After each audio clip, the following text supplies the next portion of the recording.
예쁜 딸과 10살짜리 아들을 둔 머슴이 있었어요.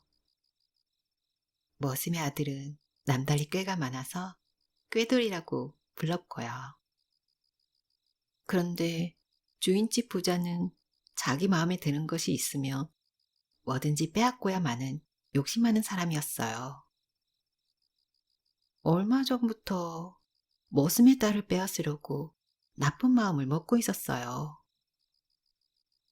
어느 날 머슴의 아내가 밭일을 마치고 들어오는 것을 보고는 큰 소리로 머슴을 불렀어요.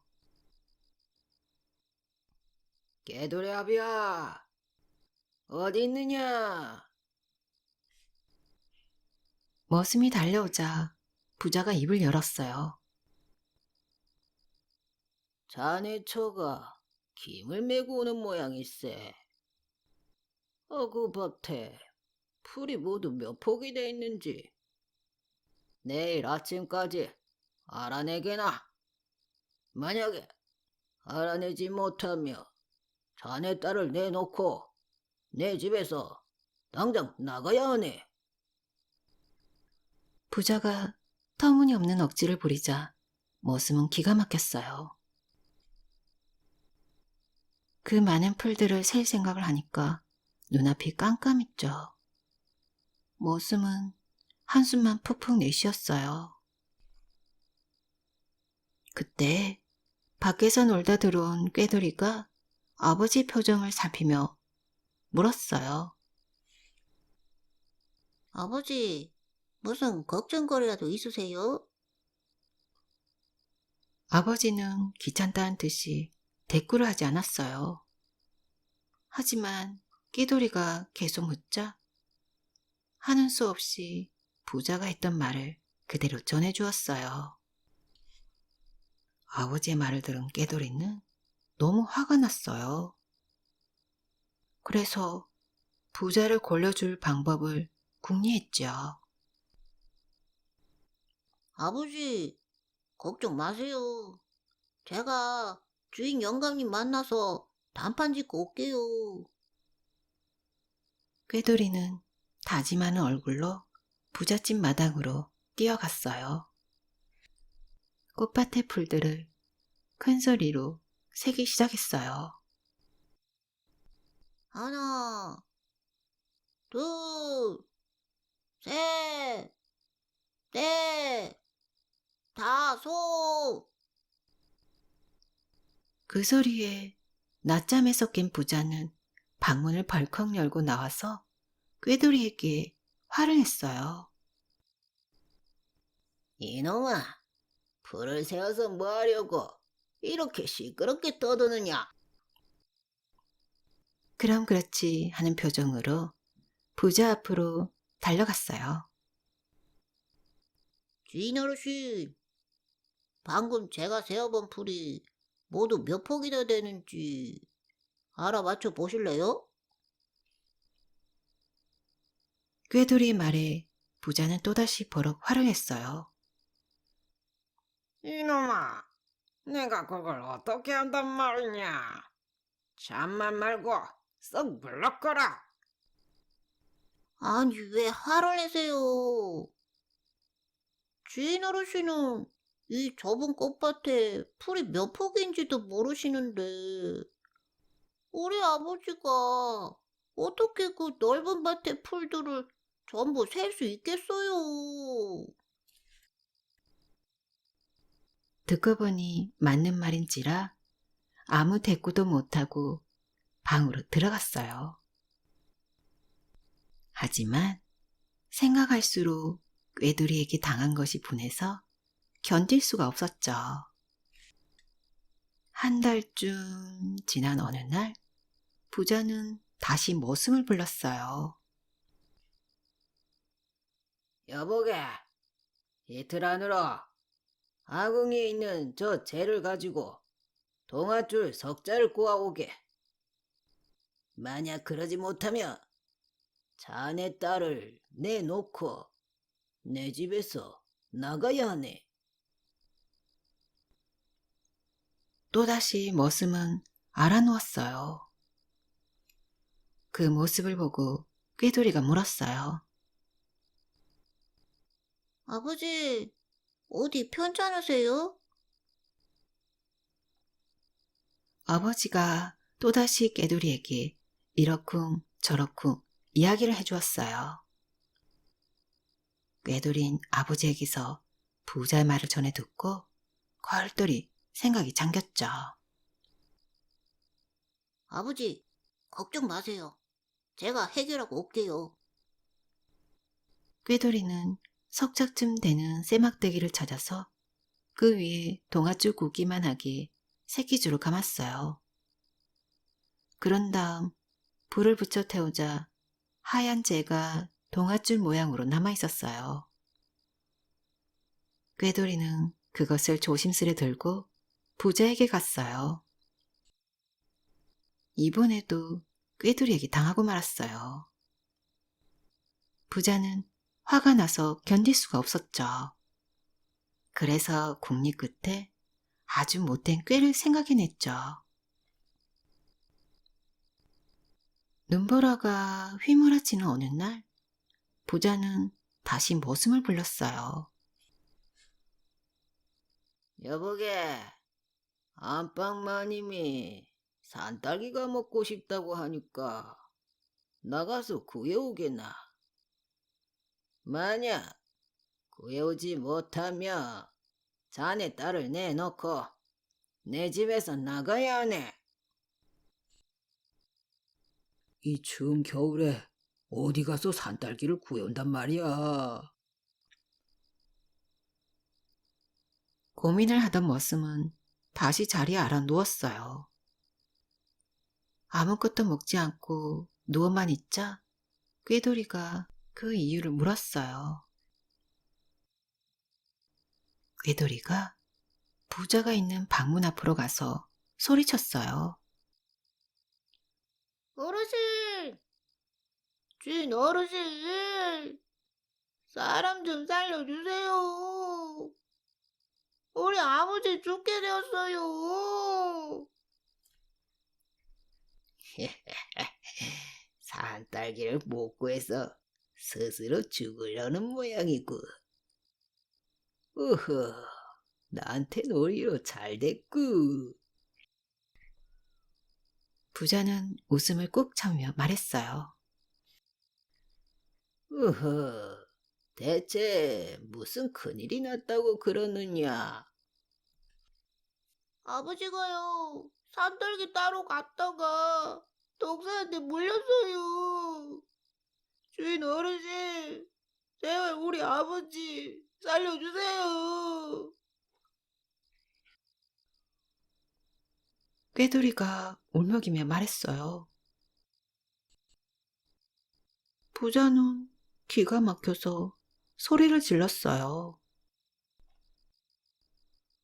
이 끼놈아, 한겨울에 무슨 독사가 있단 말이냐? 그럼 한겨울에 산딸기가 어디 있다고 구해오라고 하는 거예요.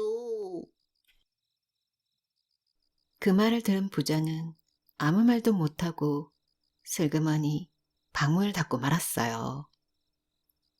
어린아이한테 번번이 당하기만 하니까 체면이 말이 아니었죠. 내가 이대로 물러설 수는 없지. 궁리에 궁리를 거듭하던 부자는 또다시 머슴을 불렀어요. 여보게, 고기를 잡으러 바다에 갈 것이니까 자갈로 배를 한 척 만들어 놓게나. 만약 사흘 안에 만들지 못하면 자네 딸을 내놓고 당장 이 집에서 나가게. 머슴은 또 걱정이 태산 같았어요. 그래서 꾀돌이와 의논을 했죠. 아버지, 그 정도는 식은 좀 할게요. 이번에는요, 주인 영감님을 단단히 망신시켜주고 말겠어요. 한달음에 부자에게 달려가서 호들갑스럽게 말을 했어요. 주인 아저씨, 얼른 모래로 만든 밧줄을 좀 주세요. 모래 밧줄이 없어가지고 자갈로 만든 배가 막 떠내려가고 있어요. 부자는 맨발로 뛰어나오면서 냅다 소리를 질렀죠. 뭐라고? 정말로 자갈로 배를 만들었단 말이냐? 꾀돌이는 시치미를 뚝 떼고 생글생글 웃으며 말했어요. 그럼요. 제가 어르신 태워 드릴 테니까 얼른 모래로 만든 밧줄이나 주세요. 음, 그 말이 사실인지 어디 한번 가보자. 부자는 꾀돌이를 따라서 큰 길로 달려나갔어요. 맨발로 달려나가는 부자를 보고 마을 사람들이 손가락질하며 수군거렸어요. 아이고, 부자 영감이 미쳤나? 너무 욕심을 부리니 이제 망령까지 났나 보네. 양반이 어째 맨발로 다닌단 말이오? 사람들이 자신을 조롱하자 부자는 화가 치밀 올랐죠. 저놈들이 감히 나를 돌려? 아이고 분해. 부자는 분한 마음을 참지 못하고 강물에 뛰어들었는데 그만 깊은 곳에 빠져서 더 이상 물 밖으로 나오지 못했대요.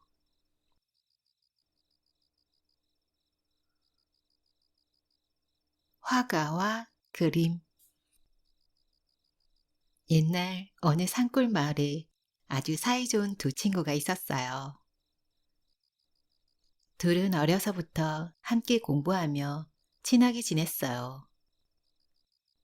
그런데 한 친구가 먼 곳으로 이사를 가서 수십 년간 만나지 못했지요.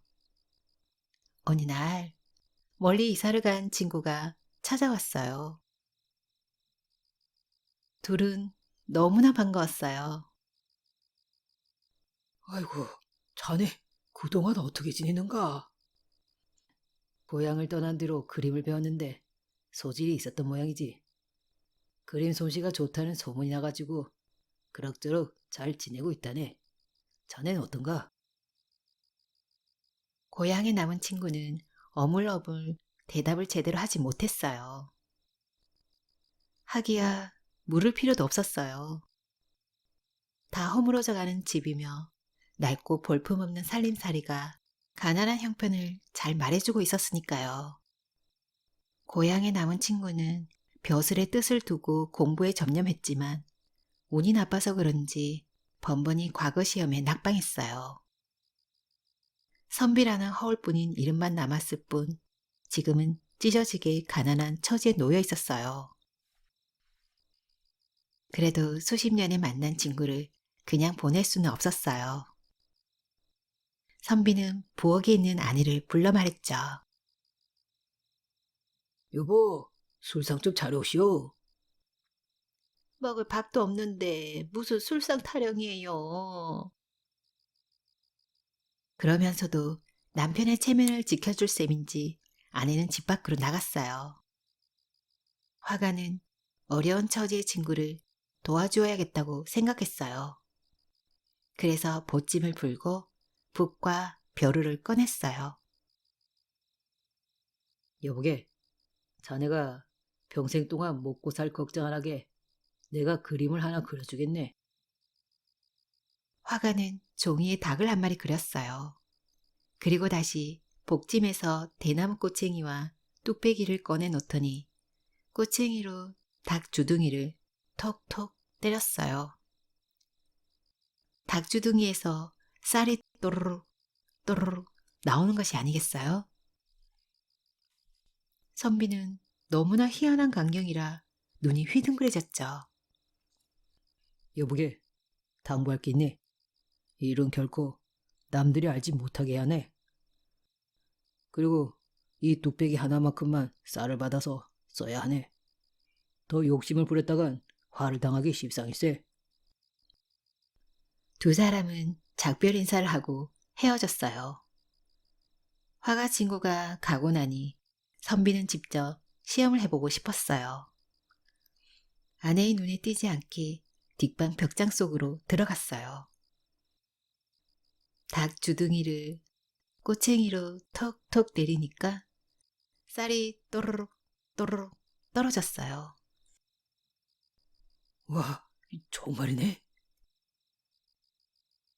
선비는 너무나 기뻤어요. 그날부터 선비 부부는 양식 걱정을 하지 않고 살게 되었죠. 선비가 매일 아내에게 쌀이 가득 담긴 뚝배기를 주었어요. 아유, 이게 어찌 된 일이야? 집에서 굶어 있는 사람이 매일같이 어디서 쌀을 한두 빼기씩 구해오는 거지? 아내는 궁금해서 미칠 것 같았어요. 어느 날 이웃 마을에 잔치가 있어서 선비가 집을 비우게 되었어요. 이때를 틈타서 아내는 뒷방 벽장 문을 몰래 열어보았죠.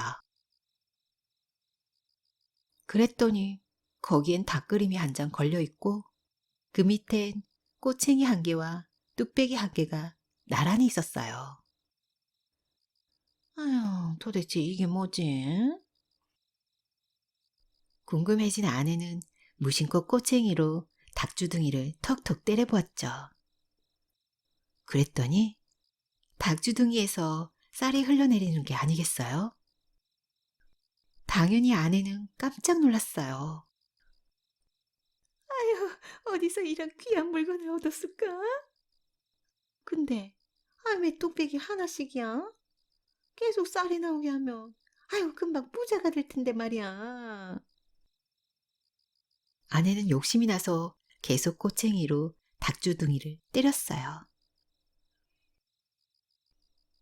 임금님이 사는 대궐 안에는 나라에 중요한 행사가 있을 때 사용하려고 곡식을 쌓아둔 창고가 있어요. 마침 창고지기가 순찰을 돌다가 빗장을 열고 창고 안을 들여다보았어요. 그랬더니 쌀가마니에서 쌀이 주르륵 하늘로 마구 올라가는 것이 아니겠어요?